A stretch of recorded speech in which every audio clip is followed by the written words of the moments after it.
You don't get to value yourself. So I'm gonna teach you right now at this age that you're worthless because you don't get to speak up. You don't get to tell. I know, like I know they looked at me like I was crazy when I did this, but I told my granddaughter, we were in the parking lot coming from the supermarket, and I said to her, I said, I'm supposed to only protect you and love you.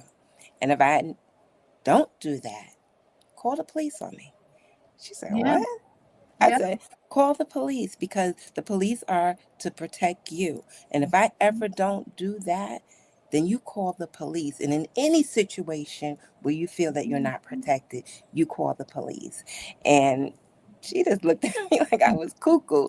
But that was my way of giving her permission to Mhm. not be scared to call the police if something happens, because what if she cannot reach me?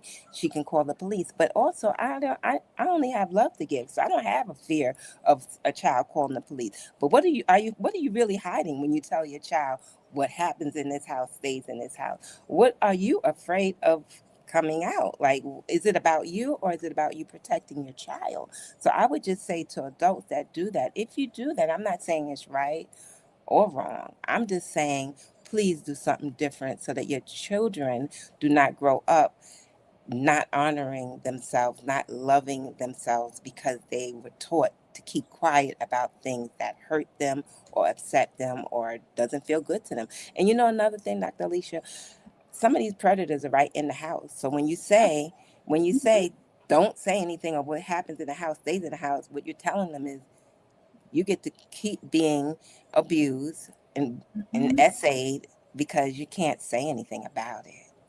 And you don't matter. And you don't matter. Exactly. Keeping a dysfunctional family together is what matters. And Mhm. another thing I feel this is what I feel people Mhm. should do. This is what I did. You know, it was a long time ago, but my son, I always ask my children, anybody touch you? And that's just what I do, right? But Mhm. I decided when my husband was coming out the room, now granted, he was the type of father that he did not want to bathe my daughter. He said that, that's something the mom do. I don't want to change her diaper. I never suspected him to be anything but, the person he is. However, predators, you don't know what they look like, what they all look normal, they all look like us. So Mhm.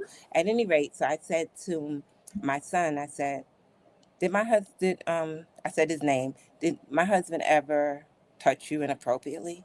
Mhm. Said, no, mom, why you asking me that? And I was Mhm. like, did he ever do anything inappropriate? And he said no, which was great.